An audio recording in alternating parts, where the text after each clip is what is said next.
They're selling rip-off Rambo, come second-hand rhymes. I check my clock is full of miles ahead. I'm banking up time. I see you, your hair pulled back, an empty bottle of wine, and I still can't decipher all the crowns from the swine. Well, there's a taxi cab that's honking to give Grady Brown a prayer. Oh, Grady checks his pockets just to find his fare. He says, I'm gonna get me some, I'm gonna get me some. Where that taxi cab it pulls away, leaves old Grady standing there. 13 churches, 13 bars, 13 urchins for the 13 stars, 13 heroes, 13 wars. One short night at Three Forks by where one small rain flooded the delta, flooded the delta, flooded the delta, delta, delta, delta, delta, flooded the delta. While there's a man, he harvests peanuts, he holds on to a dream. Even George Washington Carver had an all-star team. The crime hides in the cities, in the alleys full of steam. So put your fingers in your ears, you won't hear the screams. 13 churches, 13 bars, 13 urchins for the 13 stars, 13 heroes for the 13 wars. One short night at Three Forks bar where one small rain flooded the delta, flooded the delta, flooded the delta, delta, delta, delta, delta, flooded the delta.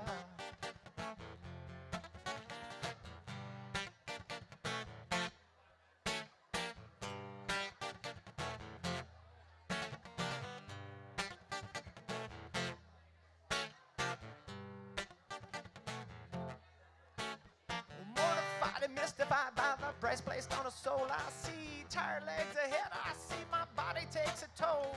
So make a deal while the dealing's good. Come on, I gotta roll. I'm gonna play my own blues at the crossroads. Leave that pesky devil out in the cold. Leave that pesky devil out in the cold, out in the cold, out in the cold, out in the cold, out in the cold.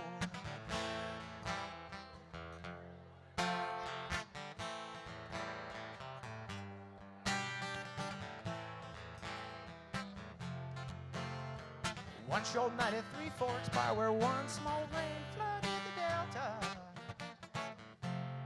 flooded the delta. The water's rising, we spread our homemade wings wide and we fly. The water's rising, we spread our homemade wings wide and we fly. The water's rising, spread our homemade wings wide and we fly, we fly, we fly, we fly, we fly. The water's rising, we spread our homemade wings wide and we fly, oh we fly. Hey, thank you.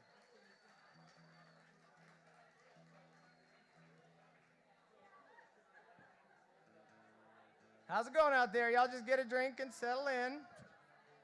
Settle in. I'll get a drink and we'll settle in.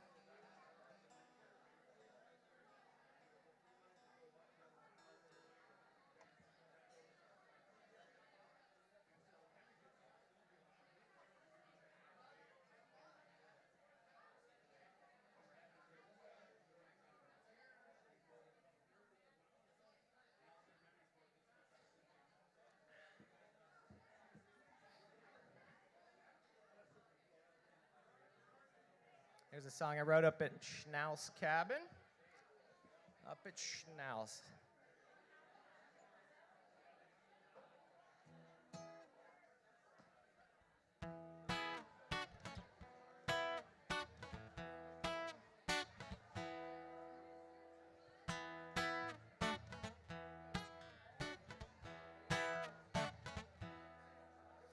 Cold call of the cold crow on a cold dark winter's morning. Fresh tracks in the falling snow, and I wonder where they're going. To the muskrat in her burrow, to the fox warm in his den, back to my cozy cabin, to my coffee and my pen, where I write down what comes to me. Sometimes nothing, no nothing comes at all.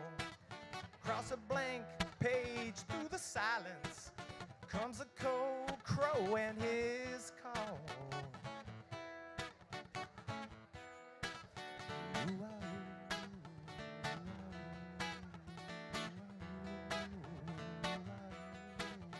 I took a ride right down the slide through the devil's corkscrew. When I got my footing, I started looking for some ice water, some mischief, and a clue. Despite the heat, a quaint retreat. Who knew hell would be a pleasure garden? It was so damn good, the devil stood up. He granted me pardon. I thought that was pretty cool.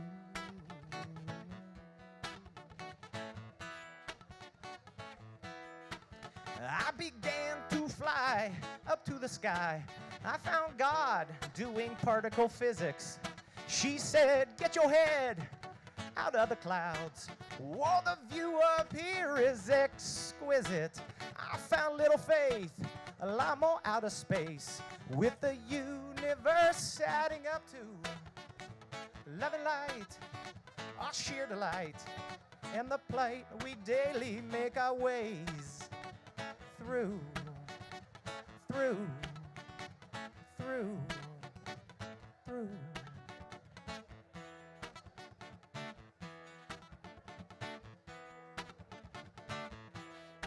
Then a voice said, live your life with all your might. Right then my thoughts, they drifted back to the muskrat in her burrow, to the fox warm in his den, back to my cozy cabin, to my coffee, to my pen, where I write down what comes to me. Sometimes nothing, no nothing comes at all. Across this here page, through the silence, came the cold crow and his call. Came the cold crow and his call. From here to hell to outer space, the cold crow and his call. Gonna leave this place without a trace. Now I think I've heard it all. From heaven to hell to outer space, the cold crow and his call. Gonna leave this place without a trace. Now I think I've heard it all. Yeah, you think you've heard it all, till you've heard the cold crow and his call, till you've heard the cold crow and his call.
Thank you.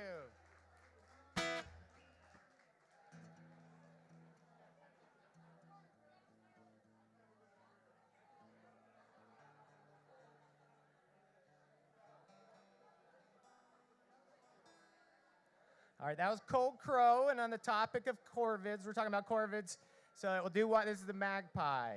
This is a song about a crow and a magpie. Now, this is the Magpie.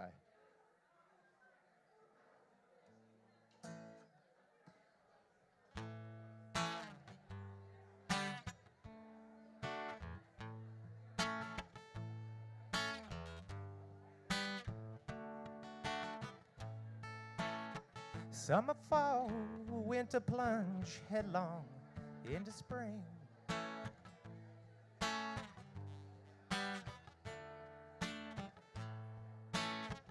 Summer, fall, winter, plunge headlong into spring.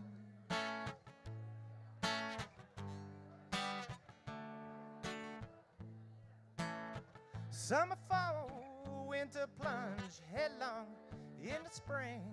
Wore the magpie who couldn't fly, he liked to strut and sing.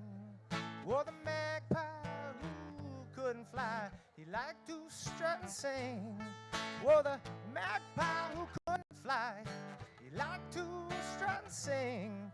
Wore the magpie who couldn't fly.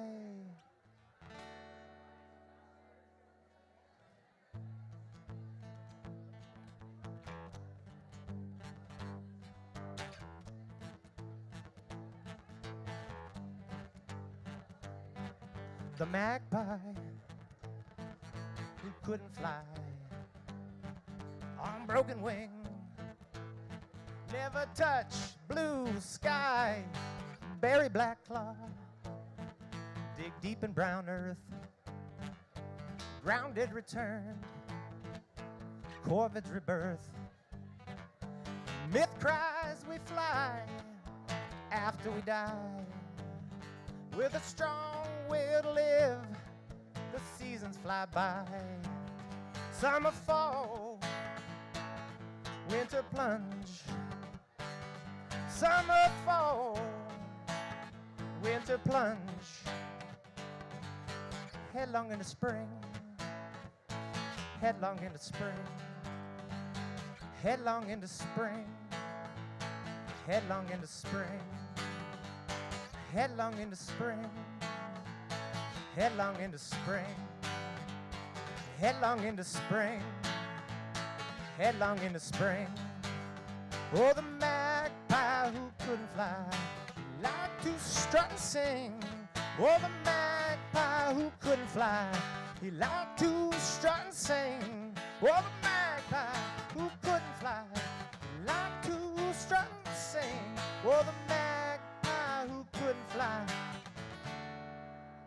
he liked to strut and sing.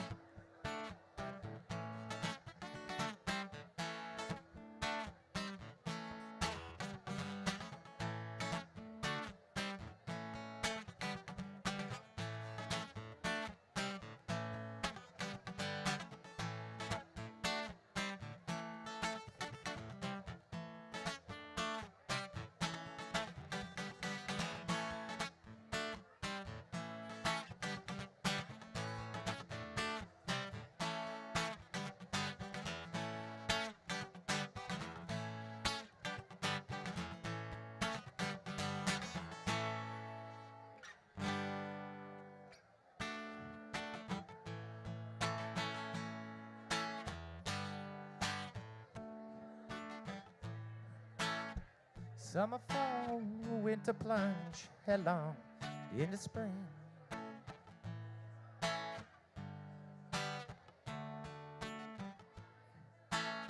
Summer, fall, winter, plunge headlong into spring.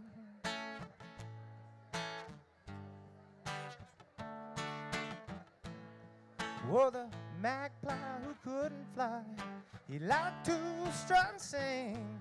Oh, the magpie who couldn't fly, he liked to strut and sing.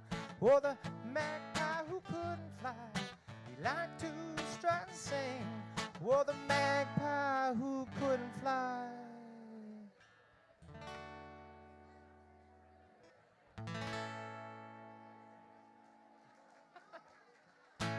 Hey, thanks. Appreciate it.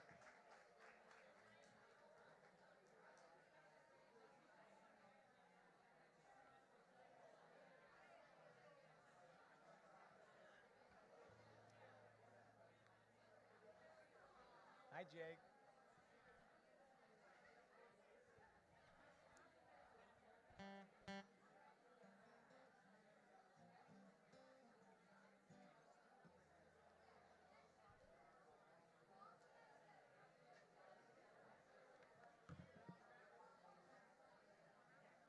Hey, Karin, hi.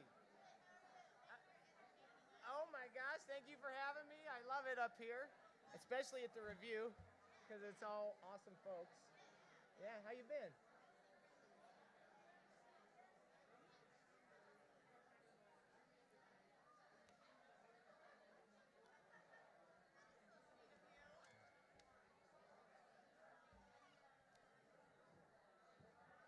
Okay, I'm gonna try a brand spanking new one. Not that you know one different way or the other, but brand new. You heard it first. It's called Fickle Heart.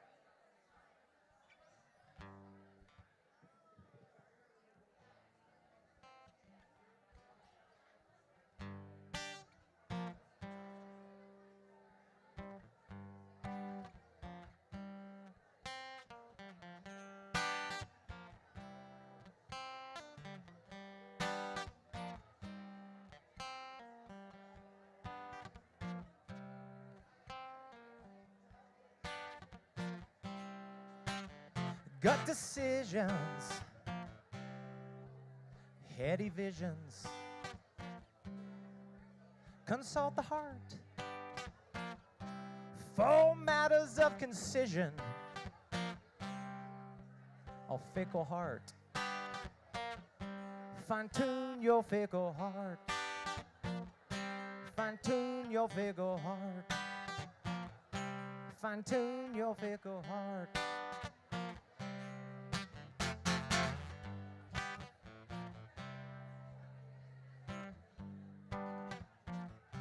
Well, I took the 7 veils and sewed a single sail,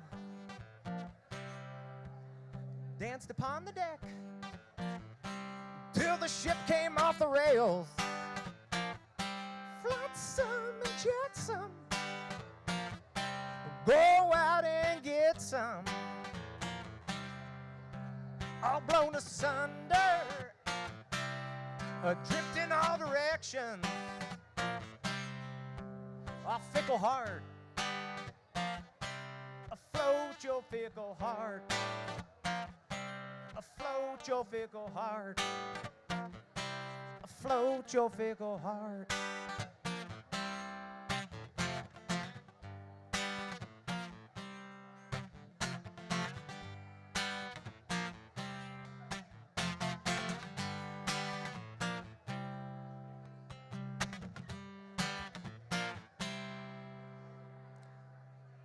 You make a point of my counterpoint. Cool waters wash, warm oil anoints. Or shifting dunes, crumbling rooms, tell the tales, heart's gone out of tune. What fickle heart, fine-tune your fickle heart. Fine-tune your fickle heart. Fine-tune your fickle heart.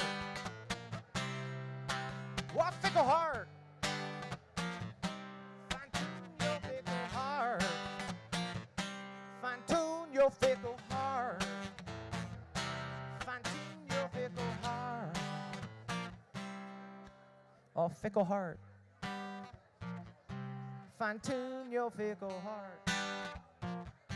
Fine-tune your fickle heart. Fine-tune your fickle heart.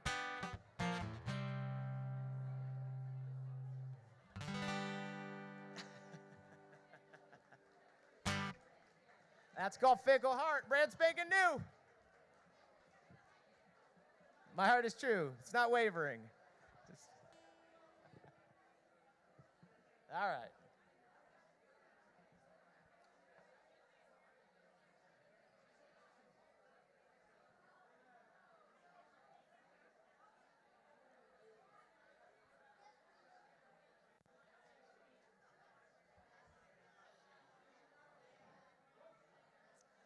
Let's see.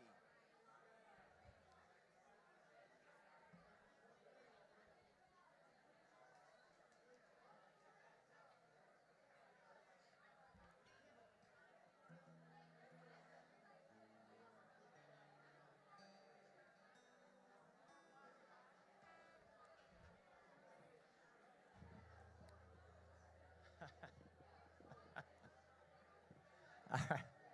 This is called King Tut's Cosmic Dagger. Do you know the story? You know King Tut. It was buried with a knife, a dagger that was carved from a meteorite. And apparently the idea was, well, to fight your way through the afterlife. So this is the story of kings and the afterlife.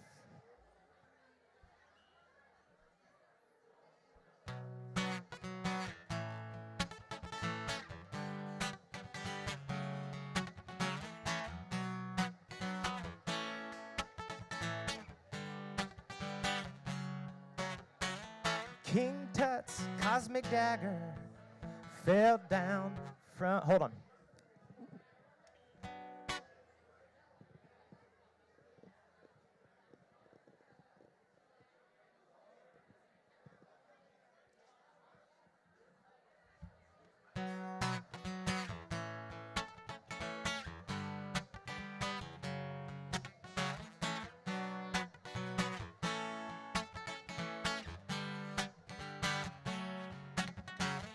King Tut's cosmic dagger fell down from the sky.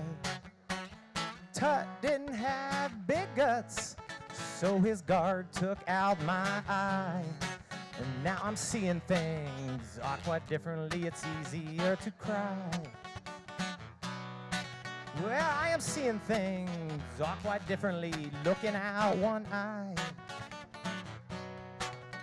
King Canute pulled his throne down to the shore. He tried to hold back the tide. Water rose up to his nose, drowned his foolish pride. Now he's seeing things quite differently. It's easier to cry. Why he's seeing things quite differently. See water in his eyes.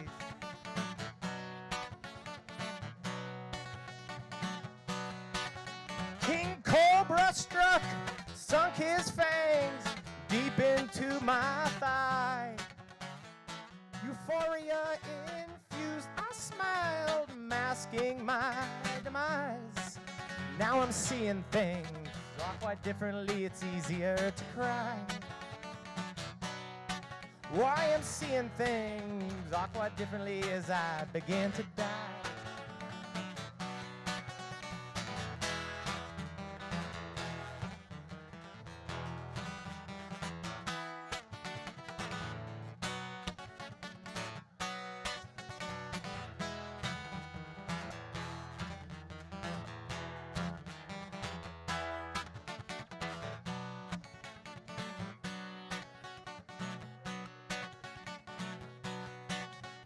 A meteorite, boy Pharaoh's knife.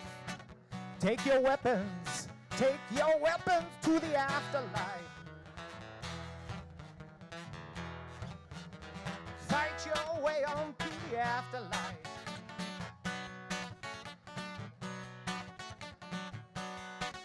Time eternal, right to tide, so what the tears that you've cried. Roll your tissue canoe to the other side, on to the other side. Float your boat on to the other side.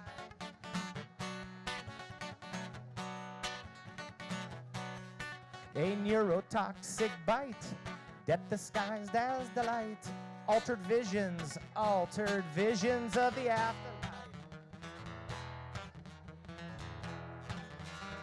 All your visions of the afterlife.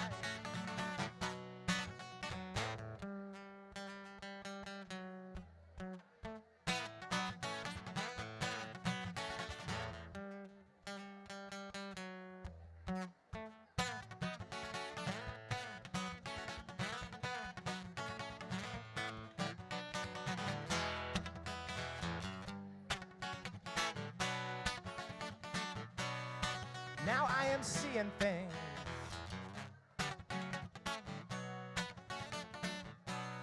I am seeing things.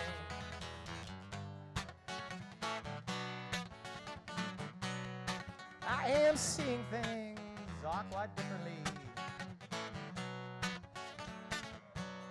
I am seeing things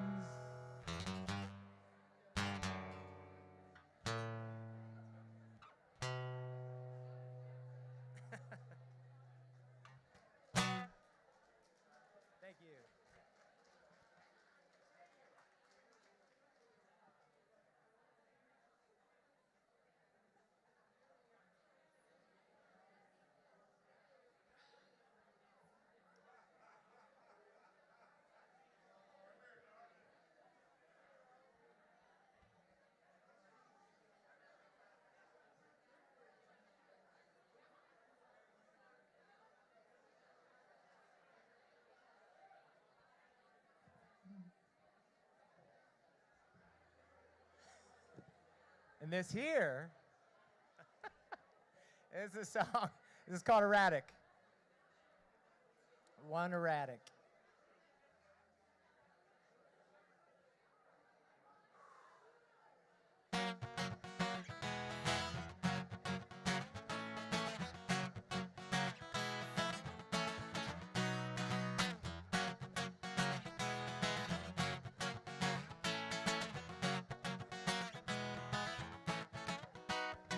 It's erratic, the search for steady ground, erratic. Somehow we found the common sound, erratic. Intent on getting on down, erratic. One erratic.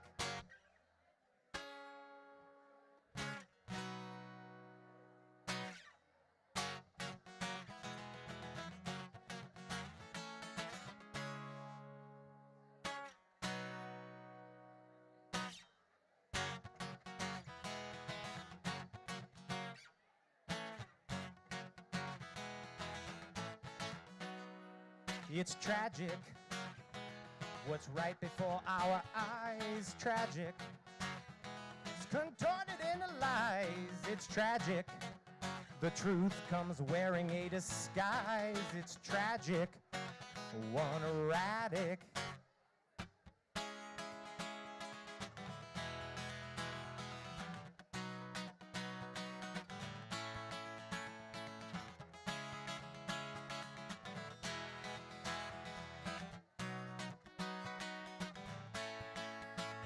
All the days that came before, they've carried us here. They've all added up to a leap year. Tonight, 2 moons in the sky with 10 to the 22 stars raining high. Down here, the people proceed, leaving behind.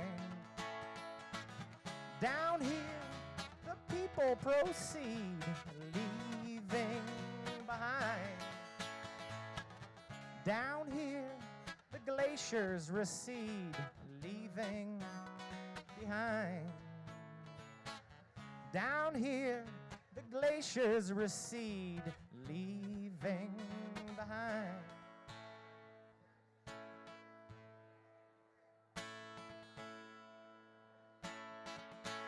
One erratic, one erratic, one erratic, one erratic, one erratic, one erratic. From the mountaintop to your current stop, take these new beginnings and make them magic. Big bang in your mind, magic. Unwinding divine magic. A line right down your spine, magic. One erratic. The days that came before, they've carried us here, and they've all added up to a leap year. Tonight, 2 moons in the sky with 10 to the 22 stars raining high. Down here, the people proceed, leaving behind. Down here, the people proceed, leaving behind. Down here, the glaciers recede, leaving behind. Down here, the glaciers recede, leaving behind.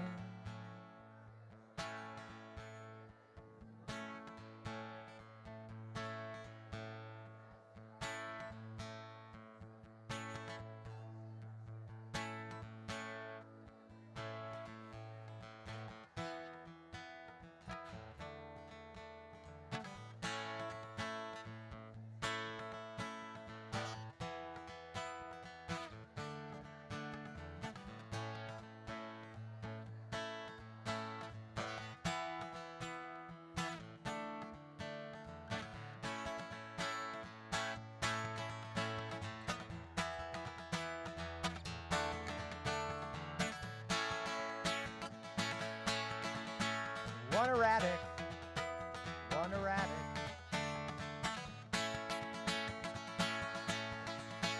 One erratic.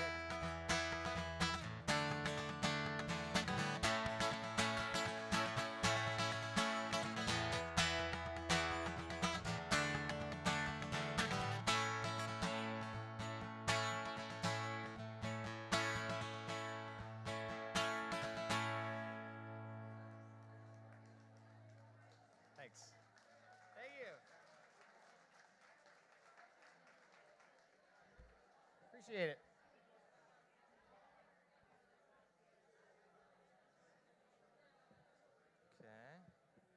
Okay, I'll do a couple more.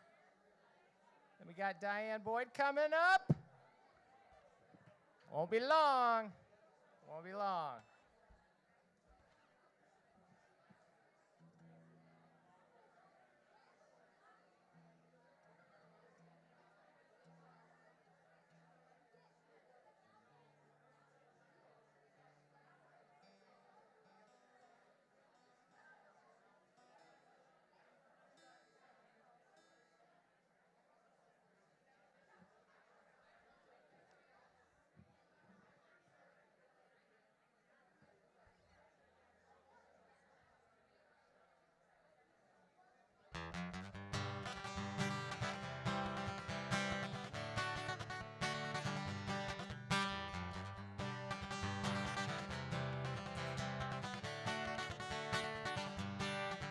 Well, I woke up this morning to catch the northern lights. I went back to bed because I could. But before I did, I struck a match. I lit a fire on the stove to hear the crackling of the wood. I tossed and turned, I couldn't sleep. I was waiting on those electric dreams, and an acoustic voice, it rang inside my head, singing, what you gonna do with your life, my son? I said, I'm thinking about being Willie Nelson. Willie Nelson. Oh, Willie Nelson, I'm just thinking about being Willie Nelson. Willie Nelson, Willie Nelson, Willie Nelson, Willie Nelson. I'm just thinking about being Willie Nelson.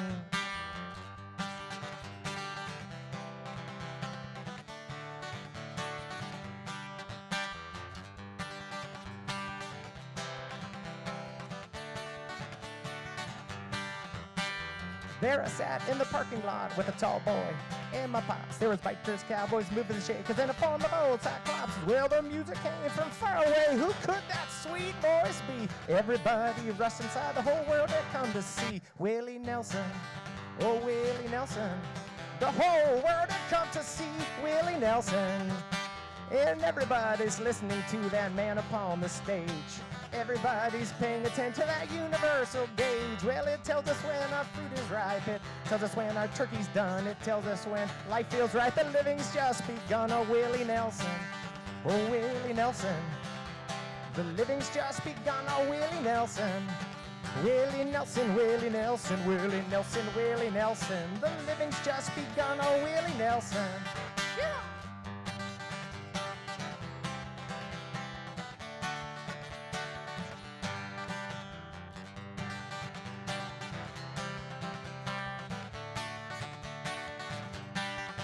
Mr. Noble Politician upholds his platform with class. Say a word from the wise people, way you can kiss our. And don't you dare lay your lips on Willie Nelson. Willie Nelson, oh Willie Nelson. Don't you dare lay your lips on Willie Nelson. Willie Nelson, Willie Nelson, Willie Nelson, Willie Nelson. I'm just thinking about being Willie Nelson.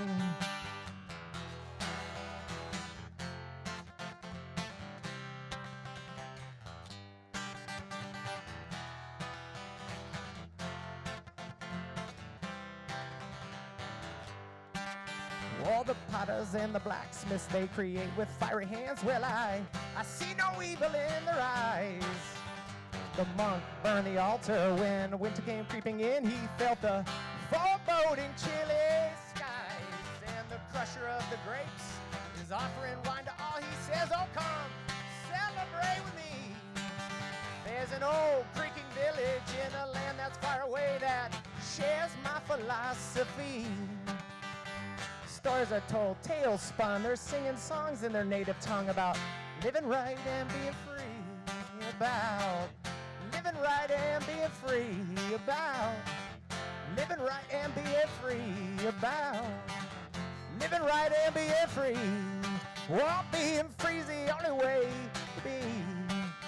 Being free's the only way to be. Being free's the only way to be. It's about being free. You and me.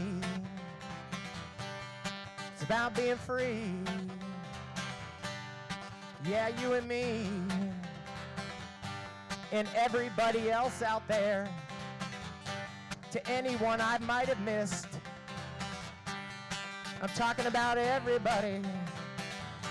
I'm definitely talking about everybody. I'm talking about the wolves. Talking about the wolves. And everybody.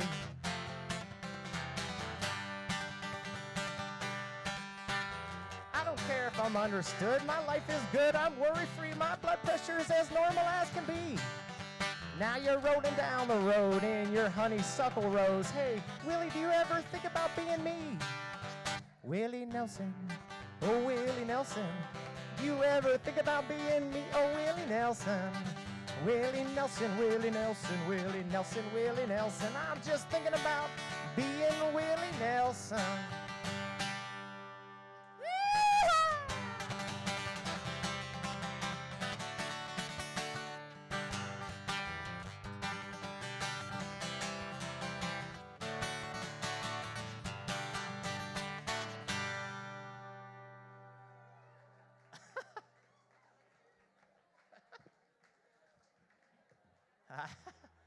I wrote that like 25 years ago, up in the interior of Alaska, at like 3 in the morning.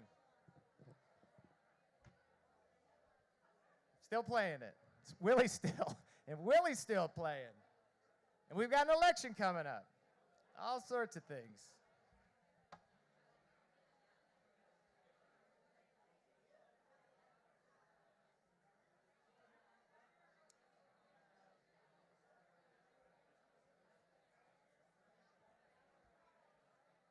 Brian, I'm going to do 2 more.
The mountain's in me. Yes, we're all on the mountain as the mystery of the cosmos pushes back against the fountain. Let my thinking soar for my body. Gravity beckons. Bring me back to reality where I get it right, I reckon. I breathe the air. There's elk scent on the breeze and I breathe the air. The salted centuries and twisted seas and I breathe the air that emanates from the trees.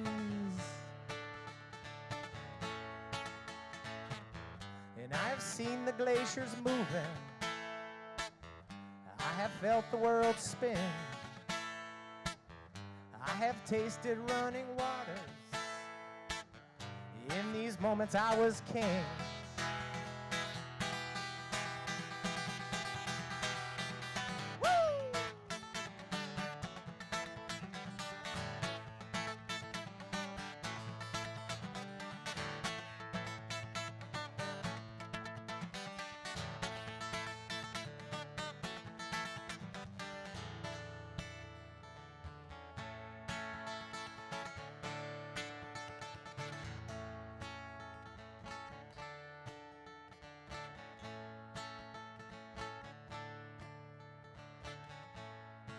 I fall to pieces, but together I am the call that blows from the horn of the ram. Escalate this state, we vibrate to our fate's energy, bound to liberate energy, bound to liberate energy, bound to liberate energy. We're bound to liberate. I have seen the glaciers moving. I have felt the world spin. I have tasted running waters. In these moments I was king.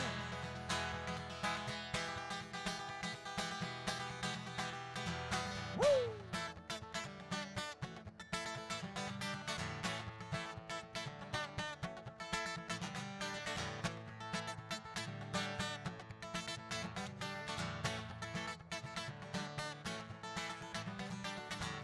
We have seen the glaciers moving. We have seen the world spin. We have tasted running waters. In these moments we were kings and queens, and all in between, all's but a dream.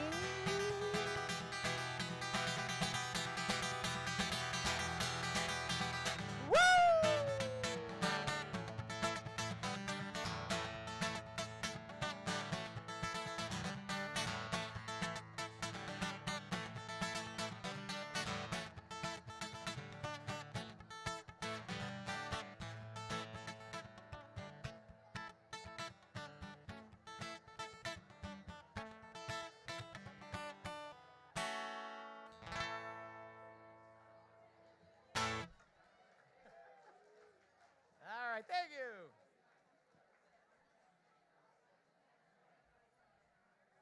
All right, I'm gonna do one more.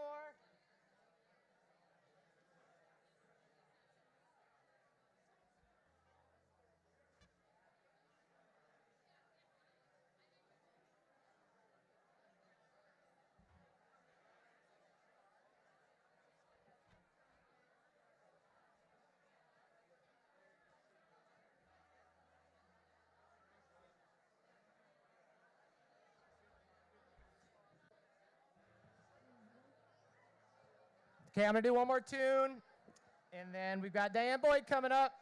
Thank you, Whitefish Review. You are so good to me, and I appreciate it so much. And it's great seeing familiar faces and kindred spirits and like-natured souls who kind of support what they have going on and support what Diane has going on. And it's great being here. I get to see a lot of old friends, old neighbors, and appreciate it. So this one, Brian Schott called, and he said, the new review's coming out, it's on music, and you haven't turned anything in. I was like, all right, when's it due? He's like, you got a week. I was like, a week? So he said, write something funny. So I wrote something funny, and he said, yeah, maybe for a different forum. So it's like, no, well, that was only 3 days left.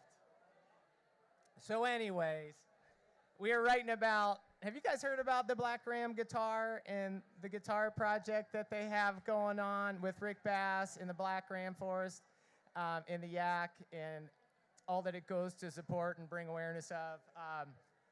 So I wrote a song about that. And were you guys all here when Brian had a skateboard accident and Jeff Bridges drew the third eye on his You were here, you saw it, you didn't see it? Well, this is about that markered third eye on Brian's forehead and the magic guitar.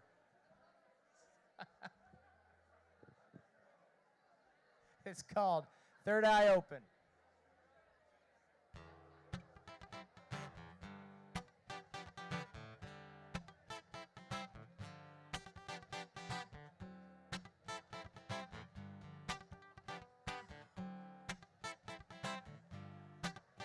Well, a mighty tree had fallen.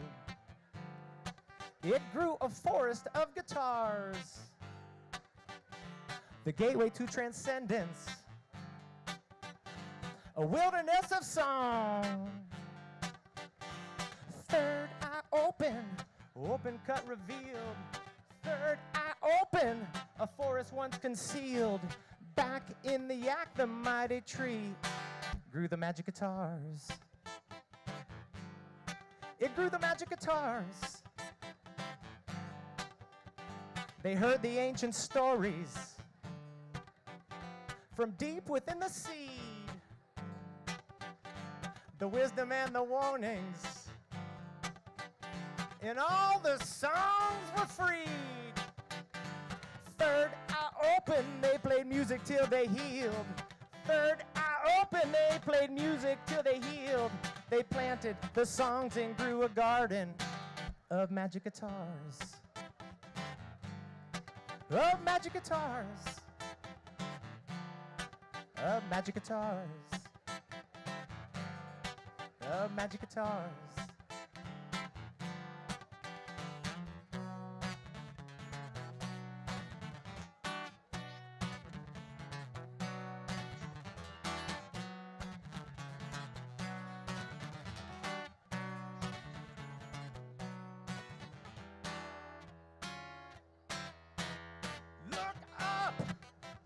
Look down, take a good look around. Well, look in, look out. Look till there is no doubt. Look up, look down, look out. Look out. Well, back in the blackground beneath the boughs of the spruce, Pasea, Anglemania, I see all that we have to lose. I see it with my third eye. All will be revealed. Third eye. The forest now has healed. Third eye. All they played was zest and zeal. They grew a forest garden, a wilderness of songs, and of magic guitars. And of magic guitars. Of magic guitars. Of magic guitars.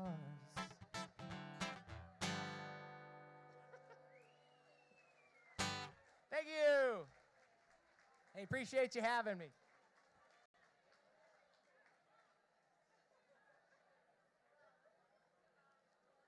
Well done, buddy. Hey, thanks, Brian. Sounded good. Thank you. Love it. Yeah, I had a good time. I'll get out of your way. Yeah, I mean, honestly, I'm going to get you right back up. You are. 5 minutes. I mean, go, take 5. But yeah. Okay. Hey, let's hear it for David Knopfsinger. Woo-woo! We got about 5 minutes, and we're gonna get the show started. So grab a drink. We're thrilled with the response here. Try to find a quiet spot to hang out and listen to Diane in a couple minutes here. But we'll get going in about 5 minutes. Yeah, that was great. All right. I like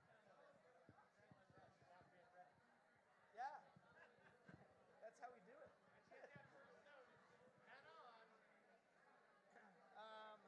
I wonder if maybe Diane.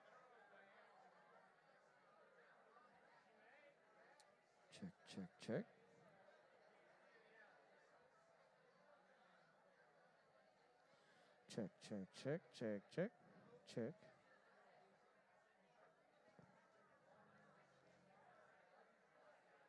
Check. Check, check, check.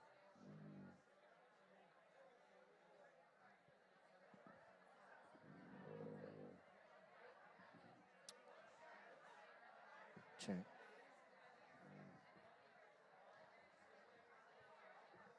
Check, check.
All right.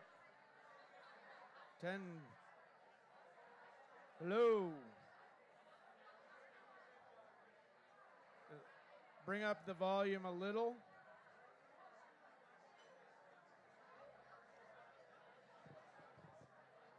Hello. There we go.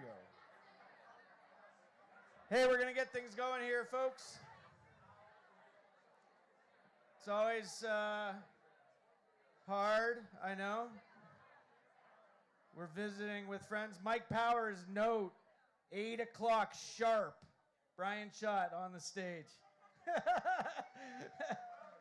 Thank you. Yeah, we've been known to go on a little late. This is a whole new ball game for Whitefish Review here. Thanks to everyone for being here tonight. Tremendous response. Obviously, the star of the night is Diane Boyd, and we're going to bring her up here in a few minutes. We got a wolf pack that's going to interrogate her. Jameson's going to lie on his belly and be submissive, likely, or maybe not. But the first thing we're going to do, though, I'm going to bring David Knopfsinger back up on the stage. He has a tune that I think Diane's going to like, and we're going to do some howling here before we get Diane up on stage. The Wolves. David wrote this song for the Whitefish Review's Wild issue, issue number 11. Pretty rare issue at this point, but I'm going to bring David up here, and he's going to lead us in some howling for the Wolves. Here we go, David.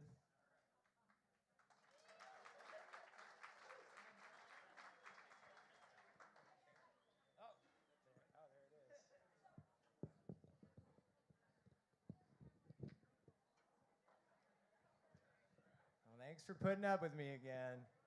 I had it planned a different way where I was going to do this song amidst the clutter and the clatter and not to a silent audience.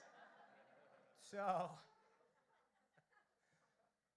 the last time I played it might have been the Wild issue. It was issue 11. And what are we on? 29, Brian. And it's... sing along.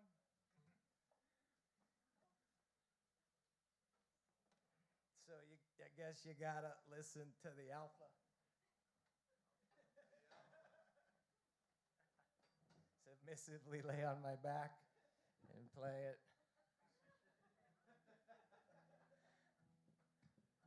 But you'll know your moment to join, and you can really join in at any time.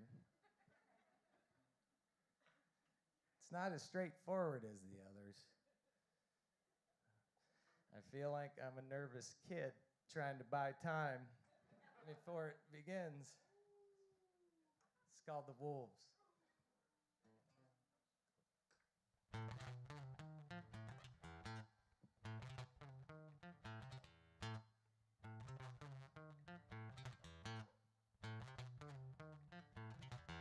Well, we used to run with the wolves.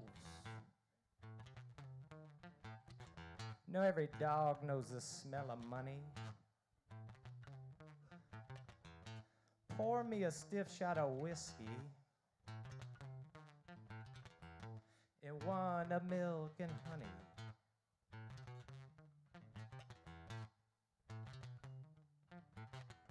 Well, we've severed our salvation. Hush the whispers in the pines. We organized creation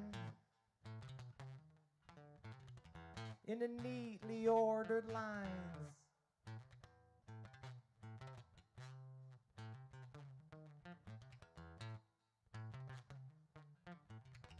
Across a completely altered landscape.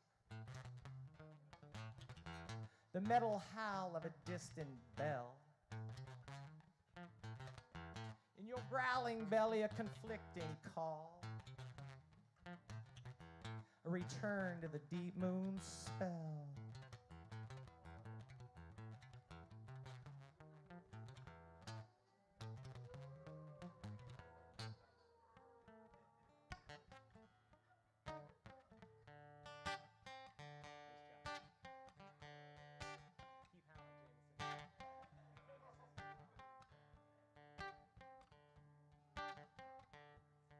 battered and broken, clean through the core. I drop to my knees, lay on the floor of the forest where life springs from the rotten. Before me the door of a past we've forgotten.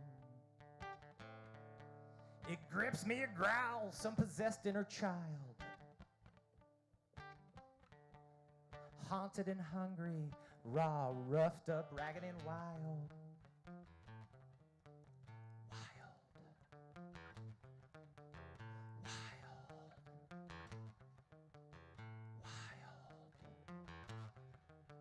The wolves gonna get ya. The wolves gonna get ya. The wolves gonna get ya. The wolves gonna get ya.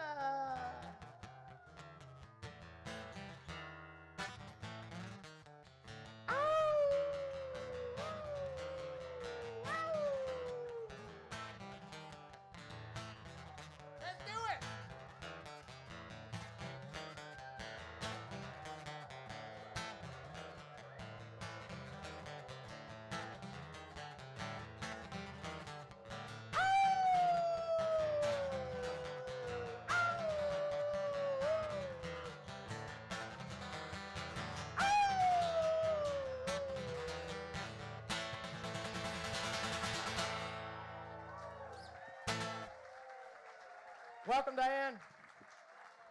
All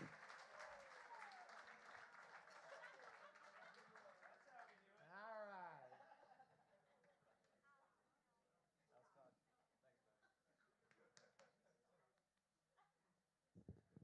Ow!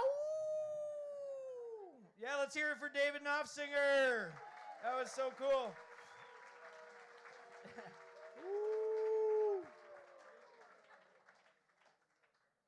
Wow.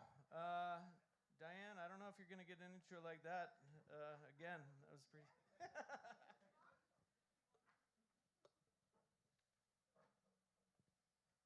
All right, thank you everyone for being here. Great showing. My name is Brian Schott. Me and my pals, Ryan Friel, Mike Powers, my wife Lindsay Schott, Ian Griffiths founded the Whitefish Review 17 years ago, and here we are. Ow! And a host of other of my staff, my volunteer staff are here tonight, and my young son Miles and his pals checking people in at the door. So it's a family affair here. It's super cool. I want to thank 101 Central, Jamie Gogan, her staff, incredible work. Thanks for having us here. Big round of applause for these folks. What an incredible venue here at the Second Story. I want to thank the Whitefish Community Foundation, the Montana Arts Council, and Gresystone Books. Diane's publisher helped us out with this event tonight. We're live streaming on YouTube. You can tell all your friends. They can come back and check this out. And here we go. I'm going to introduce Diane Boyd, the author of A Woman Among Wolves, My Journey Through 40 Years of Wolf Recovery. It's a debut memoir from one of the first women in the United States to study wild wolves in their natural habitat, called the Jane Goodall of wolves. Pretty impressive. I mean, Jane Goodall has a blurb on this book. And Diane is going to sign copies. If you bought a book earlier, I told her she was going to challenge Chadwick's record for book sales tonight. We only had a couple left the last time I checked. We're close, Chad. I don't know. But Diane will, and we're going to do a Q&A at the end of this tonight here. Diane, she spent 4 decades studying and advocating for wolves in the wilds near Glacier National Park. When she started in the 1970s, she was the only female biologist in the United States researching and radio collaring wild wolves. So I'm going to introduce you to Diane Boyd.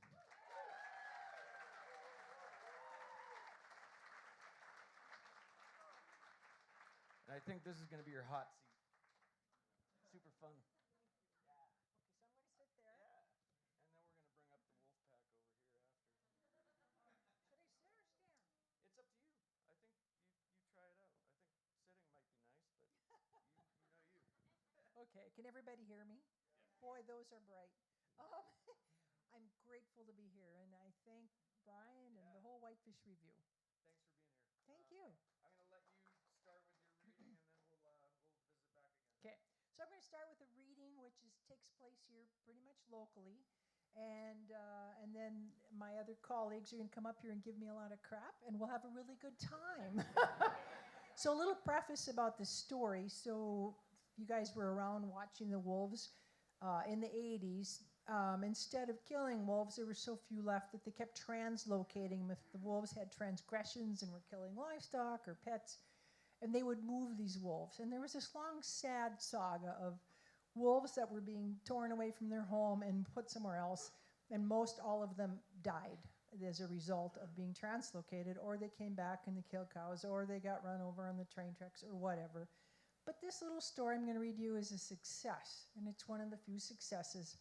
And it was originally the Bass Creek wolves, which lived down in the Bitterroot in Bass Creek. They were a newly formed pair. The female actually came from the Murphy Lake pack here. She was collared at Murphy Lake, but we didn't know she was down there because nobody could find the collar, the frequencies.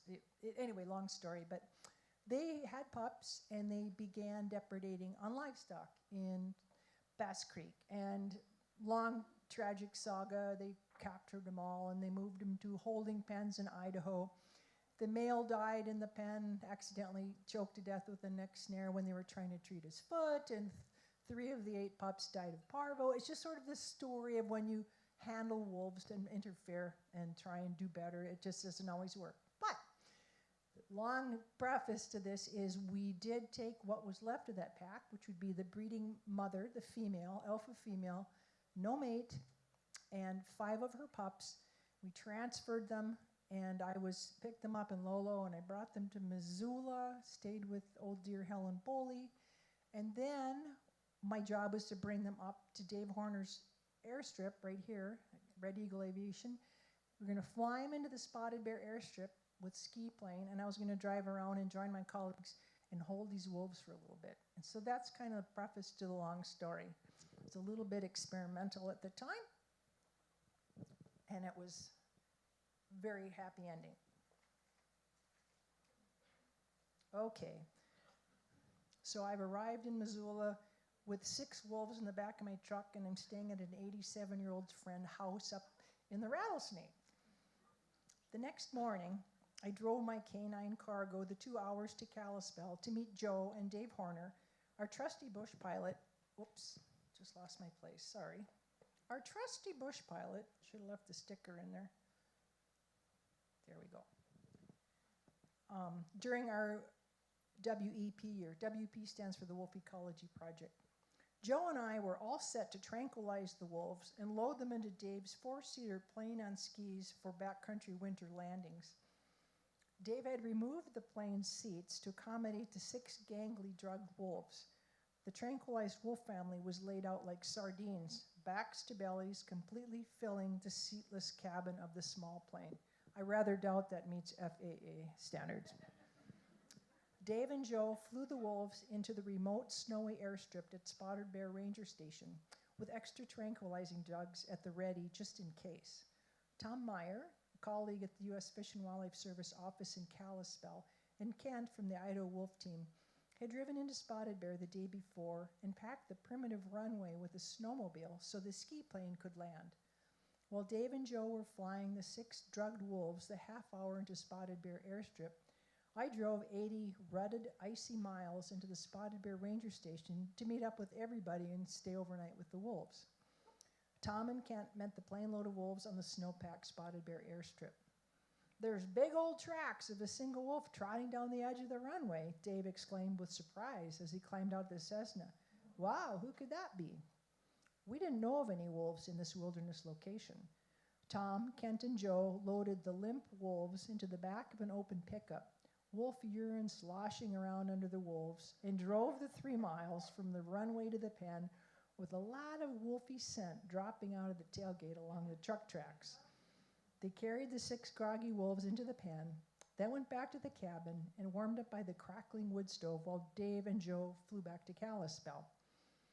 The wolves had all been loaded into the holding pen by the time I arrived, and they had begun exploring their newest home. With binoculars, we could see the pen from the cabin, but we weren't so close as to be a disturbance. This pen would be their new home for a few days of acclimation to their new environment while we babysat them from the cabin. After dark that evening, when the wolves had awakened and were pacing nervously in their pen, we heard howling, lots of howling, that continued through the night. Higher-pitched pup howls mixed harmoniously with the deeper adult howls that echoed off the canyon walls and rebounded off of tree trunks, distorted and moving, sounding like a dozen wolves. We would soon learn that there had indeed been one wolf on the prowl right outside our door that night. At daybreak the next morning, Tom was up, dressed in wool pants and a heavy flannel shirt, and making cowboy coffee on top of the wood stove, smoky puffs merging with the pleasant aroma of a morning brew. I opened the cabin door and quietly stepped outside into the soft snow with my binoculars in hand. The peaceful white landscape was silent, except for the whine of a nervous pup. I shuffled about 30 feet in my winter boots when I came upon immense, fresh wolf tracks outside of the pen. Uh-oh. I scanned the pen with my binoculars, worried that one or more of our wolves had gotten out. 1, 2, 3, 4, 5, 6. They were all inside the pen, and I didn't see any damage to the mesh walls, so nobody had escaped. I raced back to the cabin breathlessly, and I said, "We've got a 7th wolf out there." We figured out that the big-footed wolf on the runway, certainly a male, had followed the musky, urine-scented trail to the pen. It was the perfect Christmas party invitation from a ready-made pack missing an adult male. I aimed the antenna and receiver toward the pen, scanning for the frequencies of any radio-collared wolves that could possibly be here. The static crackled as I flipped from one frequency to another from our mastered list of all radio-collared wolves in northwestern Montana. Suddenly, a signal loudly pinged out from the very close range. Bingo. The mystery male was number 117.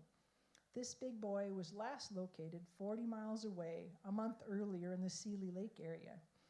He had killed cattle and had been translocated into this area 11 months ago from the Pleasant Valley near Marion, 80 miles to the west. We called Joe and Helena and had a quick discussion. Tom and I quickly agreed to cut short the wolves' acclimation pen stay and turn them loose pronto. We rapidly approached the pen and opened the door.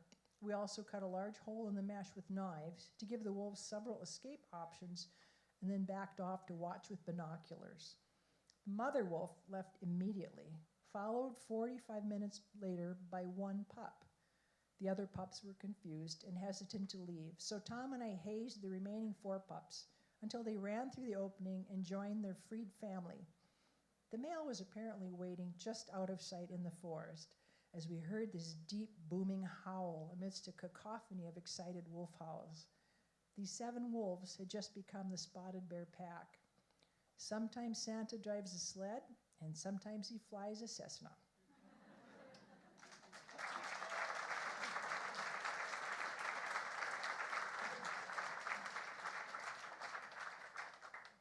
Sweet. Yes. And to this day, this livestock pack that originated from the depredating male from Marion, right here outside of Kalispell, and the depredating wolves from the Bass Creek area are still living there, and they're not causing problems, and their progeny are still roaming the woods of the spotted bear area. I think, can we get a little volume on this mic?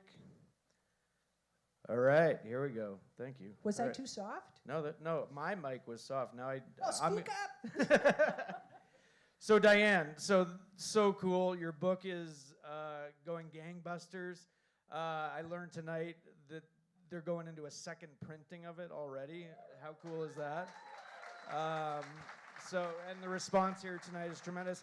Can you, just before I introduce the panel, just tell me about the writing of this book and just why do you think it's being received so well? Well, when I sat down to write this book, part of the blame goes to Doug Chadwick, I must say. He says, Diane, you need to tell the story about the North Fork wolves. And so I started writing. The main reason I wrote the story was because nobody had ever really told the story of these wolves walking down from Canada without congressional laws, without the Secretary of the Interior carrying in the aluminum cages and the press and the photographs. They walked down here on their own, and they ran this gauntlet very quietly from Jasper and Banff down to the North Fork, and the North Fork locals were tolerant, maybe even kind of excited to have a few wolves around. So the story had never been told. There's been hundreds of books published about Yellowstone wolves. And the second thing is the two people who were my colleagues and mentors and dear friends, Bob Ream and Mike Fairchild, are dead.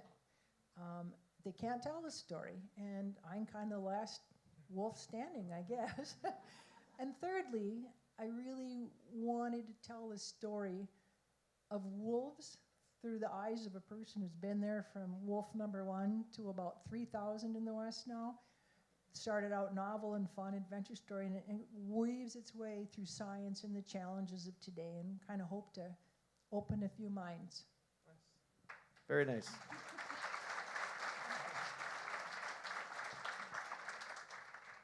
So we have special guests here this evening, and one of them, I'll call them up one at a time. Chadwick looks scared. Doug Chadwick, who wrote the foreword to this book, as Diane mentioned, is a founding member of the Vital Ground Foundation. He's the author of 16 books of natural history, tons of magazine articles, most for National Geographic, and many stories on wolves. And he is right now mostly hard at work inflating his resume by telling everybody that he was a longtime North Fork Valley neighbor of the famous Diane Boyd. I knew this was going to get So ugly. come on up, Chadwick. We'll parade you up one at a time. We also have Jim Williams here. Jim's going to come up. He was a wildlife biologist and manager for Montana Fish, Wildlife, and Parks for 31 years. He's now a wildlife biologist and partnerships manager for the Heart of the Rockies initiative. Supports 29 land trusts and local ranching collaboratives. He helped create the FWP wolf conflict and population monitoring programs in Montana years ago, and has had the pleasure of working with Diane, at least from the comfort of his cushy desk.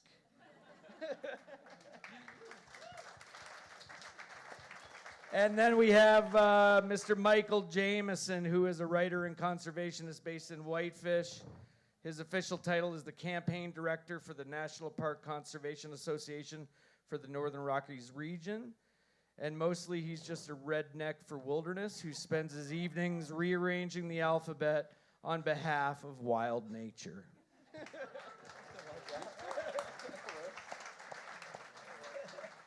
going to let you take it away. Well, I'll break the ice. So I'm going to start with a quick story, just 2 seconds, about Diane. Diane's a badass, and just so you know. And there's no one more qualified to write that book and that story than you. And so it's exciting for everyone to see it. But right before I retired, Diane was bugging me to come in the field with her, and I was like, okay, I'm kind of busy. Anyway, she doesn't give up. She's very persistent, and had a wonderful day. Can't really say where we went, but I said, Diane, I want to hear you howl up a wolf. Diane, why don't you howl real quick? She's the best wolf howler I've ever heard. Wait, can you do it, right? You want to do it for everyone?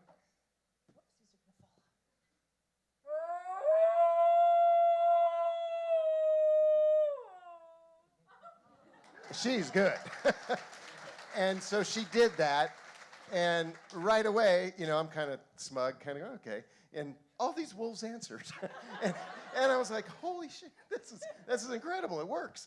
And Diane kind of just smiled, and we had a good day. And about a week later, she walks into my office, and she drops these carnassial teeth on my desk. I got a pair of them here.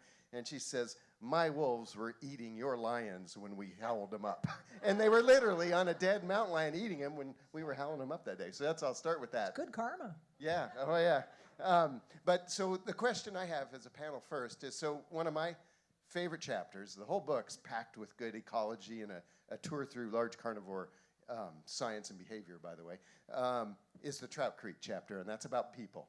And having had many meetings down there with Bruce Sterling, too, and others, where people come in with firearms on their belt, a drink in each hand, because the meeting has a bar in it. That's a mistake. But what was it like as a biologist, a scientist? You're a classic ecologist, very science-driven, to walk into that. When you pulled up, what did you feel? And because you've been around the block. I was just grateful that Neil Anderson, my boss, was sitting at the table and not me. There was a table of people up there that were very difficult and anti-wolf, and Neil was the only person sitting at that table that I know, or probably the only one in the room, that would not deliberately swerve to run over a wolf on the side of the road. And I got the joy of sitting along the sideline, but Neil hooked me in a couple of times. But when we pulled up to this little, unassuming little bar hotel with the convention center where the meeting's being held, there was a solid line of pickup trucks for like a half mile up and down the road. We had to drive a long ways away to find a parking spot. I was nervous.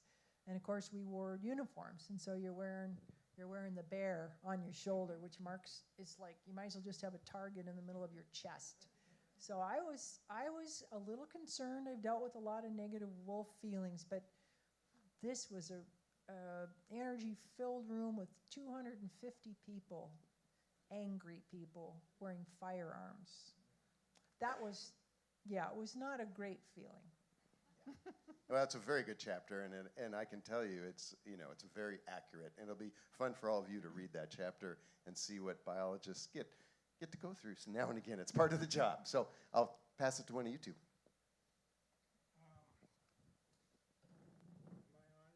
Am I on? Yeah, I'm on now. Okay, my story about Diane is I got to know her. We'd gone Bundu bashing, as they call it in Zimbabwe, going through the bottomland thickets, skiing and looking for wolves and so on. And anyway, I hadn't seen you for a while, and in Polbridge, mind you, in the winter there were about 30 people tops in a 60-mile-long valley. And in late fall too, but on into early spring. Well, they decided there was a family that had several children. There were only about half a dozen of them in the entire North Fork. And the elder girl in the family had said she kind of missed not being able to go to a prom because she was homeschooled. It's a long ways from where they live to Columbia Falls. And so Polbridge decided to have a prom and got a DJ. And this is in the Northern Lights Saloon, a lot of you. You can admit it, yeah, okay. And some guy got on the internet or got on the phone or something, and he found a place where he was able to purchase for pennies on the dollar prom dresses for all the ladies in the North Fork. I mean, big bouffant, acres of silk and satin and stuff. It was just nuts. And we're all in there having a good time. Now, there was not quite a hermit, but an older gentleman. And Tom Reynolds, we called him English Tom, because the rumor was he came from England, jumped ship, went across Canada, ended up in the North Fork in this cabin, way up north, close to Canada, so he could jump if he had to, I guess. But he came to town how often, Diane?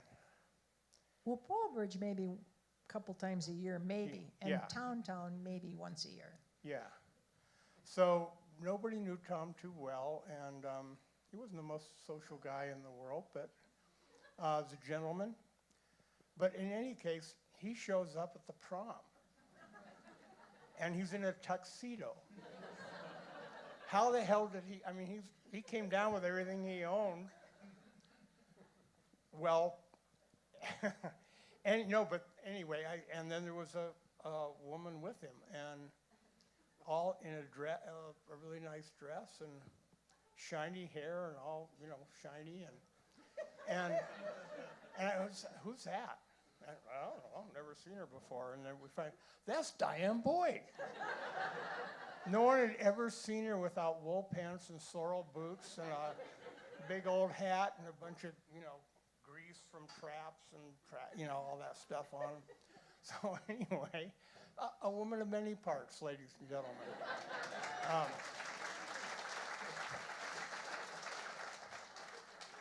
But my question to you is, I'm kind of feeding off what he said, but being strongly anti-wolf is one thing, and I think guys are especially good at that for whatever reasons. Maybe they got more to prove, but I know you dealt with everything from the agency hierarchies to the local good old boys and to some of the yahoos that cruise the North Fork. And now you've got 3 guys up here. This isn't right. Interrogating you. But, did you or did you not? Anyway,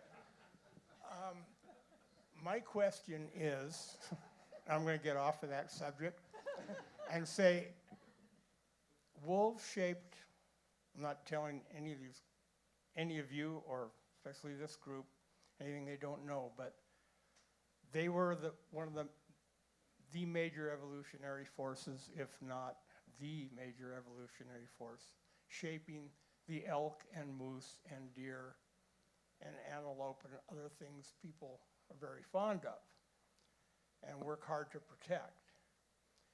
And to a biologist, it's like, without wolves, you don't have long-legged moose capable of breaking an animal's neck with one blow. You don't have social groups of elk with, communication skills. You don't have fleet deer that can outrun you on land or lose you in the brush. Anyway, all the things we like about these creatures, I see as the wolf. And in the wolf, I see all those animals. And I'm wondering, when you don't have wolves, can you really say we've saved nature out here in the West in the places they used to roam? I'm hoping you can make sense of that or elaborate on it a little bit. I mean, what is if we say we have an ecosystem here, we saved nature, and we didn't have wolves in it for 50 years, did we save nature? Anybody else care to answer that question? I would say that in the absence of wolves, many of the other predators did their best to fill in that niche. Lions, coyotes, but that apex predator of the wolf was clearly missing. And, in the Glacier and Yellow North Fork area, there wasn't a lot of research being done on that missing link, unlike it had been done in Yellowstone. And they documented things so well in Yellowstone. And part of it's unfair because you can see the animals in Yellowstone. You can't see them in the North Fork. So to answer your question, did we really save nature by restoring the wolf, you mean, or by eliminating it? I don't understand. Well, I just wanted to get you talking about the wolf's role in the ecosystem because, there's strong pressure from a lot of quarters to keep just enough wolves to keep them off maybe the endangered list again, but they're ecologically not functionally here. Here. Yeah. I think in a lot of places. Yeah. Yeah. The North Fork is full now, but I had, actually, when I was on the Ranella podcast, he said, okay, you take a magic marker and imagine you will color in the habitat in where you see wolves being in 20 years. Where would that be? In Montana? Yeah, in Montana. I said, I would color it in where they are right now. He says, no. Given 20 years of advanced time, and where do you see wolves in 20 years? I said, where they are now.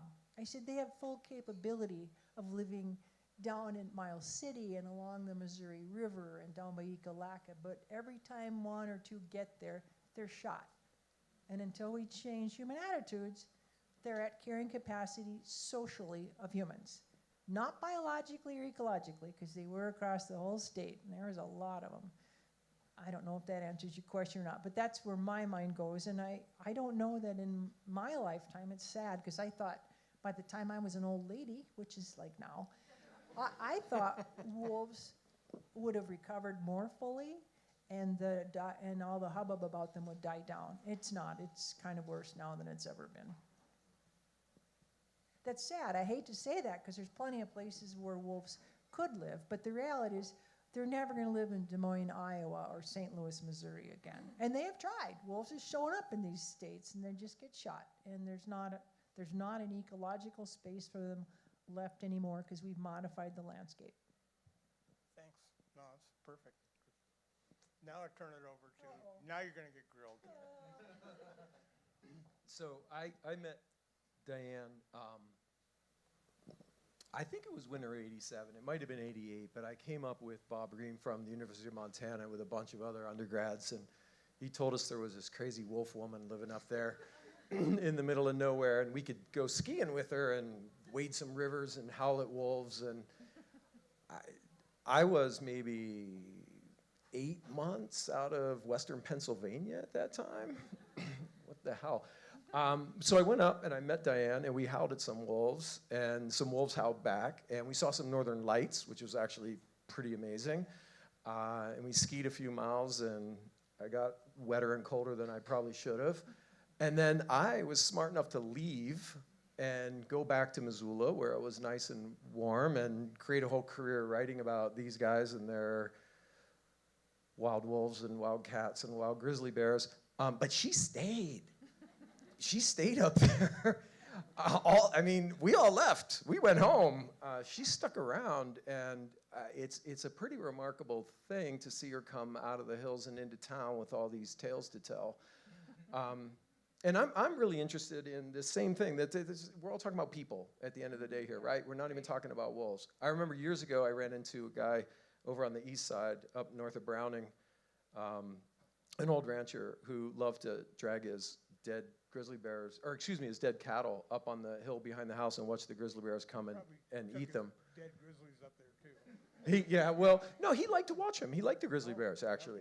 And he told me that this guy came by and told him he shouldn't do that anymore. And he said, well, who the hell are you? And he said, I'm a grizzly bear manager. And he said, no man can manage a grizzly bear.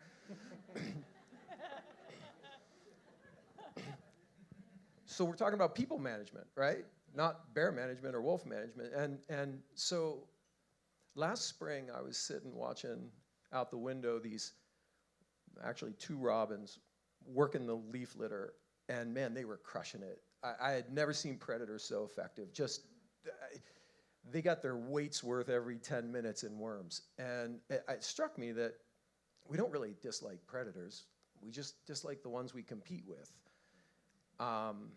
And you have a chapter in your book about wolves and lions and grizzly bears and how they all compete with one another and try to separate out on the landscape through space and time to not overlap too much. But there's a scene where a pack of wolves kills a mountain lion, and they don't eat him. It's not for food. It's just to eliminate a competitor. And then there's the chapter Jim mentioned with all those good old boys down in Trout Creek. And I'm just wondering how much of, when we're talking about the way mammals interact, we're just one of them, right? And if the wolf's going to kill the cat because the cat's a competitor, how much of that's just coming out in us?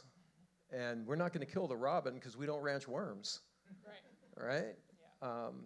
So anyway, there's a question in there somewhere about humans and our relation to wolf over a long, long period of time, and how much is ingrained around our survival in the way we compete with other predators. Wow. I mean, it can't help but point out, we all know that we are a social society. We live in family groups. We take care of our own. We defend our homes and our country with our lives often. Wolves do exactly the same thing. And I've often wondered if that's part of the reason that we don't like them, that we're afraid of them, that they reflect our values, and maybe they do some things better than we do, potentially, socially. I don't think there's many psychopath wolves out there. I haven't run to any. I think it goes back to some of that. And in terms of people fearing predators, it's a very irrational fear on wolves. It's much more deep-seated, and the fear borders on hatred for wolves. I don't see that so much with lions or bears or Wolverine. You know, it's bizarre. And one of my chapters talks about, I did some research when I was writing the book on how we, maybe our origins, cave people way back when, began to, I don't want to use the word collaborate, but began to use wolves, and wolves maybe used us a little bit to help mutually coexist. Not altruism, it was a brutal world out there, but this may have started happening, and then eventually perhaps how we domesticated dogs and so forth. And back then, people didn't have livestock. So there wasn't the hatred.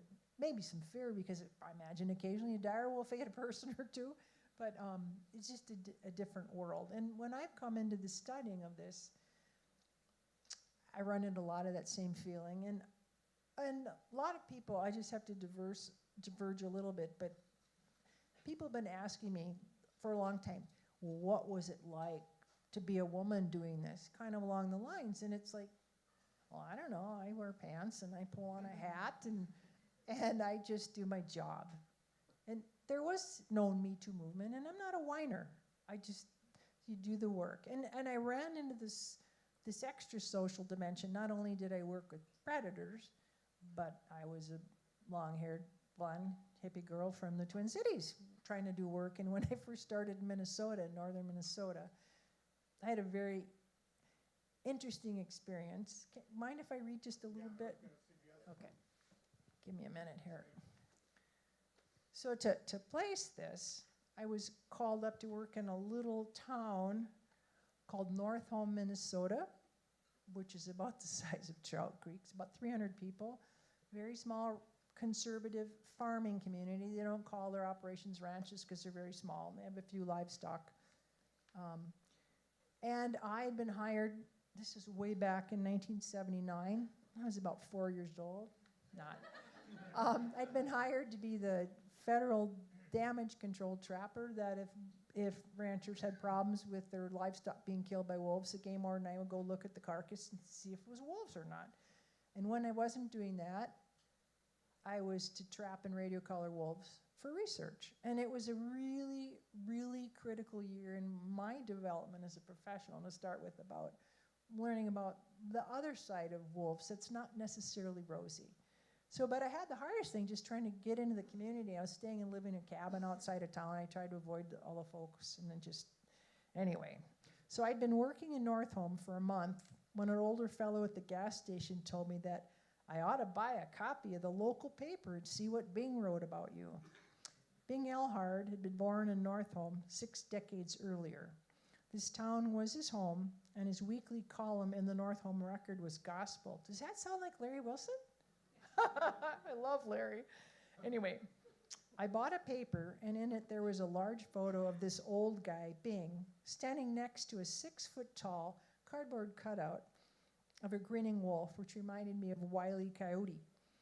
I read Bing's words about the new attractive blonde lady wolf trapper who had come to North Home, and my face turned crimson.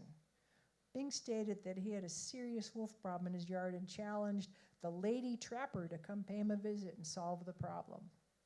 I felt a knot grow in my gut. How I dealt with this could make or break my success here. What to do? I spent that evening in my cabin building a custom wolf trap for Bing. I paid him a visit the next day. As I pulled up to Bing's house in my federal truck, he stepped out onto his porch with a smirk, arms crossed, and hollered, "You must be the lady wolf trapper." I said, "Yes, I am. Pleased to meet you." I circled around to the back of my pickup, and I pulled out my nearly perfect cardboard replica of a new house number 14 wolf trap, wrapped in black electrical tape to look like a black dyed steel trap, and a mason jar full of nasty goo. I walk up to Bing with my trap and bait, and I stated, "This is the best trap to catch the particular subspecies of wolf that has been bothering you, and this jar contains foul-smelling cardboard bait that I guarantee will lure your wolf into the trap." I held the trap and bait out to him as we stood there, 5 feet apart. His jaw dropped. He stared at me incredulously for a long while, and then he broke into a grin, put his hand on my shoulder, and said, "Come on in. The wife just pulled a blueberry pie out of the oven." We sat in his kitchen and got acquainted over coffee and some of the best pie I have ever tasted. To Bing's credit, in his column the next week, he published a photo of my cardboard trap and said his wolf problem had been solved. I could have hugged him for giving that critical break for me into the North Home community. So one of the things I've learned in my career is when I'm dealing with people who hate wolves or have strongly disliked them, like ranchers or hunters, sometimes like for a cattle operation, the only thing we have in common, the only thing, he doesn't want wolves killing his cattle. I don't want wolves killing his cattle. And that's where we start a relationship. Everything else, there's probably nothing we agree on, but just try and hunt for that common goal. And I find that's true with any kind of human social thing. And it's harder and harder sometimes these days to hold your tongue and try and find some common ground. And I've been told, maybe Doug can agree or deny, but I've been told that way back in the old days, I was really a nasty, bold, abrupt, misanthropic female dog. No comment.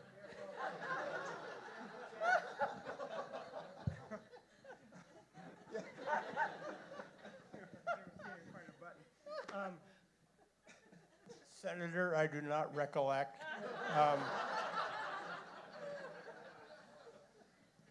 I think you just weren't sweet enough to some of the good old boys up there, and you could never have been. And I think they were pretty threatened by the fact that they knew damn well you could out-ski them and out-hike them and probably out-punch them if they had to get into it. So that's all I'm going to say on that. So we hear now and again, Diane was a lone wolf, because you're studying wolves. She really isn't. She's a leader and a mentor too. And just to start with, Wendy's here, Justine's here, Tim, whoever's worked with Diane Boyd, either directly or with, on wolves, raise your hand in the field. There's a whole bunch of you out there. In the back, Yeah, Diane, you're a real leader. Every now and again, she's driven, like all biologists, and some funny things happen. I remember one time at FWP, my office managers up front came running back. Someone filled the freezer with a bunch of blood, and I'm like, what? And so wander back, and there's Diane with a centrifuge spinning wolf blood from, I think you were with the service then coming by. And of course, everyone's like, it's where our lunches are. and Diane's like, it doesn't matter, it's just wolf blood. Well, you can imagine the conversations. There's a lot of funny stories. But since there's a lot of biologists and naturalists and people that love wildlife here, I'm going to take a turn away from people, and a lot of folks in this room probably nerd out on wildlife and ecology. Talk about one thing that struck me in your book was fascinating, is the black wolf versus the gray wolf and fitness and everything from potential health-related parasite issues to behavior. That's fascinating. Was it? Ready for parasites? Yeah. Yay! I'll bet they're all fascinated too. Yeah. Actually, when I started doing my work, when I went back to do my PhD, I had Fred Allendorf on my committee, and he's like a world-renowned conservation geneticist. And I asked him, I said, I have the coat color of all the wolves as they came down, because we saw them often enough. I knew the color of the male and female who bred, and I knew the colors of the offspring. Could we do something with that for genetics? And his response in 1995 was, no, unfortunately, there isn't enough molecular resolution or genetic abilities to check that. But now, thanks to Yellowstone and the development of DNA work, they have found that. And the black color gene for wolves is located on the K locus, and that came from when people domesticated dogs from wolves, and then we kept our dogs in captivity, and through mutations and heavy artificial selection pressure, this black color appeared, and then thousands of years ago, some dogs got back and bred in with wolves, and that's how the black gene got in the population, which is kind of interesting. But the more interesting part is when they looked at the the ratios of black to gray wolves in Yellowstone and correlated with population density and disease, particularly distemper, they found that during periods when distemper was running really virally, that wolves who had the black color coat were higher immunity to distemper because the K locus and the respiratory immunity gene are very close together. And so during those times when there's lots of parvovirus, the gray wolves, which are small k, oh, we're getting way into too much genetics, were homozygous for the recessive trait, but the black wolves could be heterozygous or homozygous. And anyway, the gray wolves would select black wolves for their breeding mate to override the effects of distemper. During periods when the disease was absent, they found that gray wolves generally survived better. And during the times when there wasn't distemper, gray wolves would select gray wolves for mates. Now, I'm not saying they were thinking about going back to their high school biology days, but there was a strong genetic selection proven for disease resistance and general survival. I mean, it's a fascinating stuff. You believe in evolution? What? I kind of be a science denier sometimes, but yeah, no. I told you that was interesting. What was that about the little Ks? No. Diane, let me spin us back quick, because I think Shot's going to give us a hook here in a bit. We talked a little bit about the humans, and we talked a little bit about the microscopic DNA strands of whatever Jim wanted to talk about. But I want to talk about you, because this book, to me, one of the reasons I really enjoyed it was that it has that science in it, but it's hidden in there, the way you hide a pill in a little piece of hot dog for the dog who won't take it. But it's surrounded by these amazing stories of yours, and at the end, it felt to me like a book of advocacy. It felt like a statement on behalf of wolves and wild nature, and that's really interesting to me, because I've written, countless articles about scientists doing their work, and some of them are very closed, and this is peer reviewed, and we have to be very careful about what we say. And others are very charismatic, and they kind of, like Jim, just say anything, even if you don't want him to. But there's a balance, right? Where you can't be too much of an advocate, or you lose your credibility in the scientific world. You can't be too much of the straight scientist, or you never make any change. What's it going to take? You said one of your goals with the book was to open some eyes and make change. Like, how do you deal with that as a writer, having been a scientist? What's the sweet spot? That's hard, and I've walked that tightrope my whole career. And I was very careful to not tip over into the advocate too far and to not be too far of a dry scientist. But mostly I try to stay in the middle for the science, because I know various researchers that I know real well that crossed a line into advocacy. And there's definitely a role for that, but there's probably not a role as a scientist that's respected to be a radical advocate, but we need it all. So my job is to try and stay in the middle with the science and try and work information out to the public through good science and stories. And it was a difficult role to watch, but I figure I was successful because the wolf haters thought I was a wolf lover, and the wolf lovers thought I was a wolf hater. So somewhere in the middle is where I was, but yeah, it was tough. And the best I could do was I wrote, most of my publications are in academic journals, but I started writing for magazines and stuff. And then when this opportunity came up for the book, one of the hardest things when I started writing it was I sent Jane, my editor, who I absolutely love, she's a dream to work with, sent her a chapter or two, and she wrote me back and said, I really like your voice, but you need to remove all the literature cited within your writing, and you need to take out all the footnotes. There's none of that in there. And I kind of went, wow, I'm going to have to really work on this. And once I got through that, it was so much fun. And I feel strongly that I'm a much more effective communicator through a more informal and larger ranging audience than all the wolf talks I ever did for FWP or for the U.S. Fish and Wildlife Service, because people connect with you and with the animals through stories. And there's something on page 71, I think it was. Let me see if I can find it real quick, and then we'll probably have to duck off. Let's see, 71. So I talked about the Wigwam pack, who was just north up by Bluebird Lake and so forth, right just north of Eureka. Basically, they had trouble with a local outfitter who basically ended up killing them off. And so I tell the whole story. It was a delightful story until they disappeared. And I say the wolf's name was Sage. He was one of our second wolf to be collared. And I say, Sage's story unfolded through the help of radio telemetry, many miles of snow tracking, and the passion of a handful of young wolf researchers.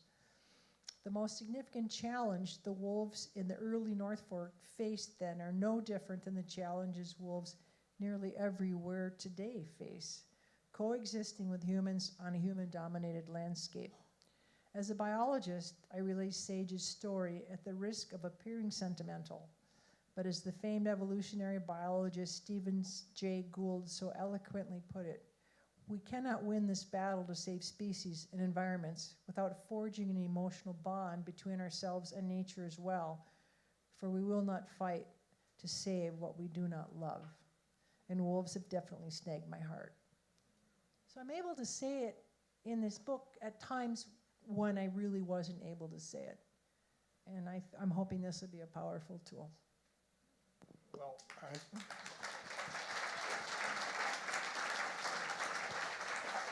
Brian, I want to say one more thing, if I may. You got a minute? Do I get a minute? I know you're on the new clock and all that. We're going to get an extra hour. No, Reset. I just want to say another compliment for the book, that it is straightforward. It's easy to try to win an emotional argument with wolves and their canine kin that we all relate to. But I just want you to know that this same woman that is talking about with the K node of the color gene and knows her science cold and has that perspective.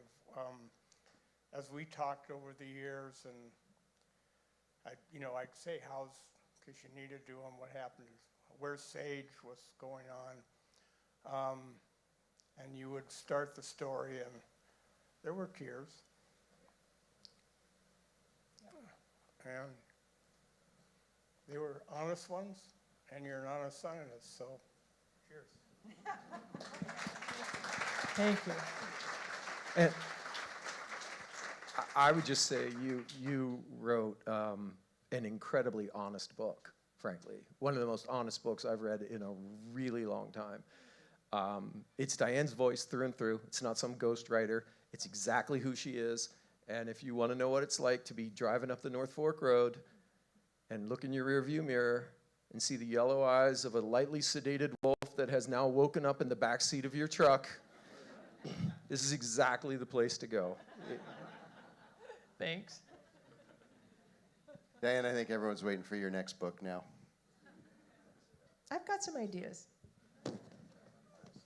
We want to make sure we left a little time for audience questions, so I definitely want to open it up to the audience.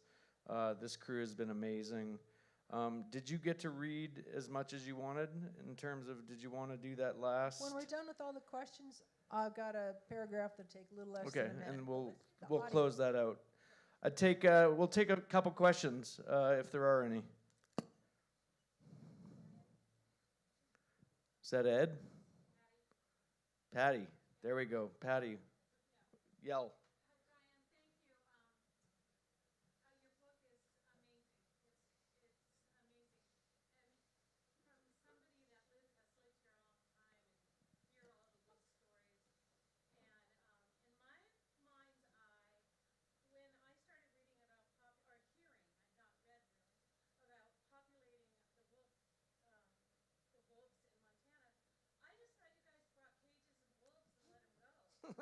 A lot of people think that.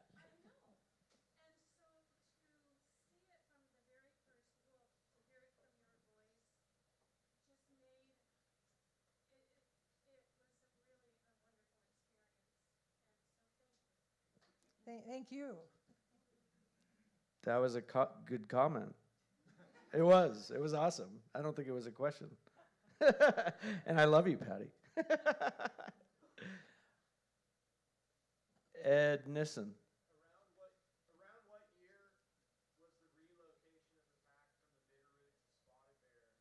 And then around what year, when I came here, the Magic Pack, I heard lots of talk about the Magic Pack in the North Fork. Can you relate those two sort of developments? The Magic Pack was the first pack in the North Fork, and that started with Kishineen's offspring, and so we actually probably named them after we learned that they survived. In about 84, they got that name, Magic Pack, because it was kind of magical that they made it down there, and more magic that they survived at all. And the Bass Creek to Bitterroot translocation, I'm trying to remember the year on that. It'd probably been about 90, maybe 98?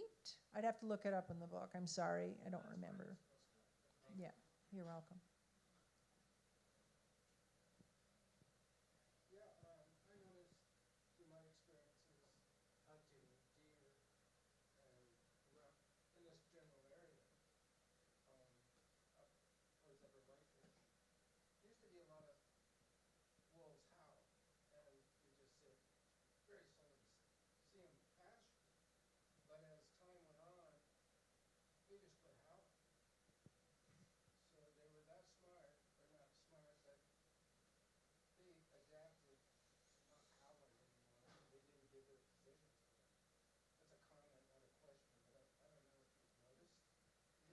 So for those in the back, a gentleman was saying he used to hear the wolves howling a lot more, and he feels that they've learned to be quiet, perhaps because they've been hunted and trapped. Is that what I interpret? Yeah.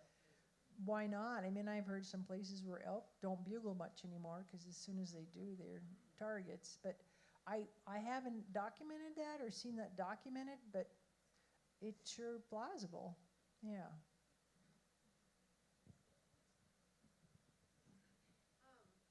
Given that you've been compared to Jane Goodall, she famously said that her favorite animal was not in the primate family, but in the canine family.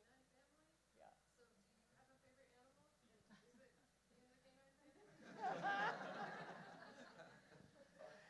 As my friend Bruce Whitey used to say, they used to do ambassador programs, and he had some woman tell him that the wolf was her totem animal, and he listened to her for quite a while, and she said, "What's your favorite animal? Must be the spirit animal, must be the wolf too." And he said, "No, actually, my spirit animal is a banana slug." I love that. Anyway, I love them all. Especially canids. African wild dogs are pretty beautiful. They're pretty amazing. Another social carnivore that's family-oriented. I can't think of an animal I don't really enjoy, except porcupines when I'm hunting with my bird dogs and they get into them. So, yeah. I know Jane Goodall said her favorite thing was a dog, and for many of the same reasons that I share.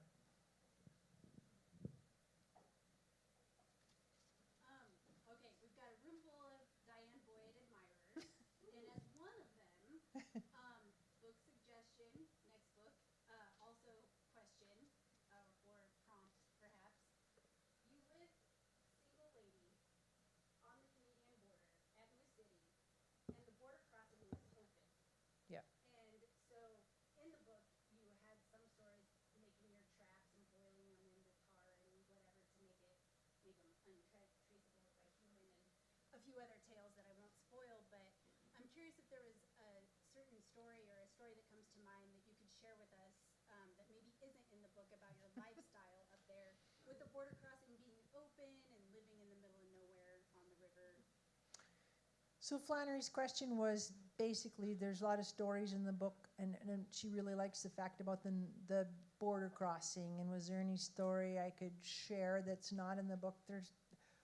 there's a lot of them. In terms of the border crossing, we used to have permission. This is hard to fathom after 9/11, but the border would close from Halloween until June 1st. And we, all the researchers are out in the winter, went over to Roosevelt and checked in at the customs station, gave them our names and social security numbers, said, yeah, we're going to be going back and forth in the border all winter. Thank you. We'll keep a log of how we go, and we will keep you posted if we see any trespassers. And they said, thank you, and we kept a listing, and it was a complete honesty system, and sometimes we had to take drugs across the border, deal with trapped wolves.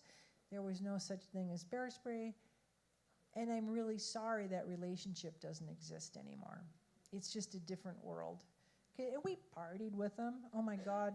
Is it John Singer out there, the former border guard? Woohoo! Anyway,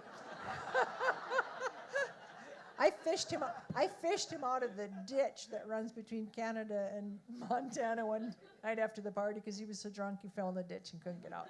But just those kind of things. And I won't be doing a sequel telling stories, but I got many that are untold. Wow, that was a doozy. We got time for one more. Anything out there? There we go.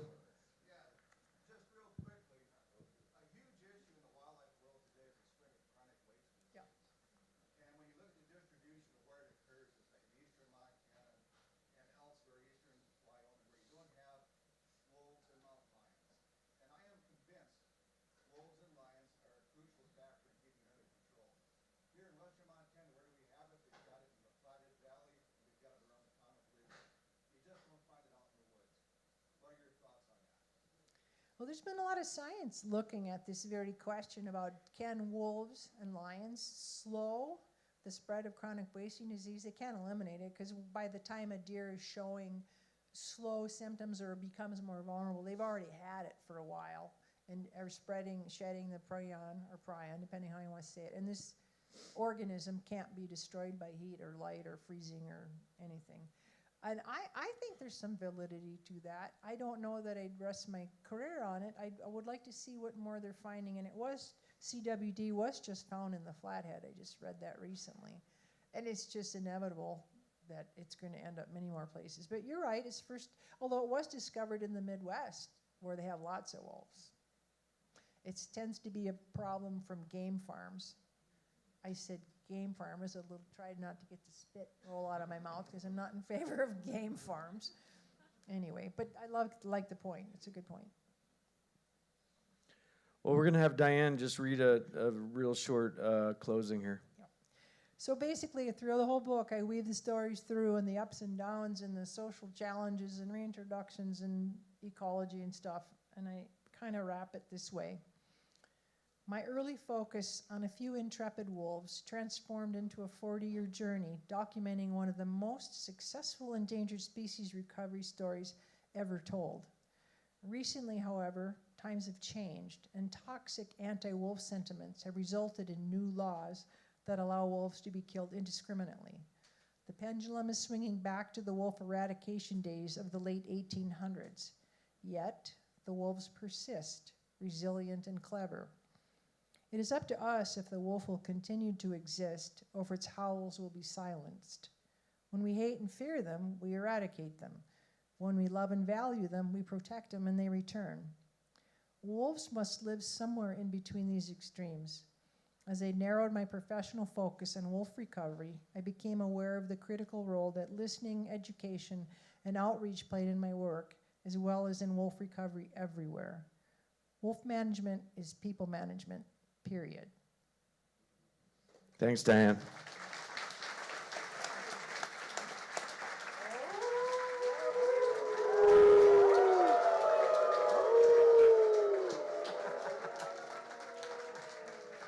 Thanks, everybody. Thanks, everyone, for coming. It's been incredible. Thanks to our panel. Thanks to Diane. If you have a book that you purchased, Diane's around to sign them. If we may be sold out. I know Bookworks in town does have copies if you missed out tonight. But thank you so much for being here and hang out and visit with Diane and this crew. Thank you.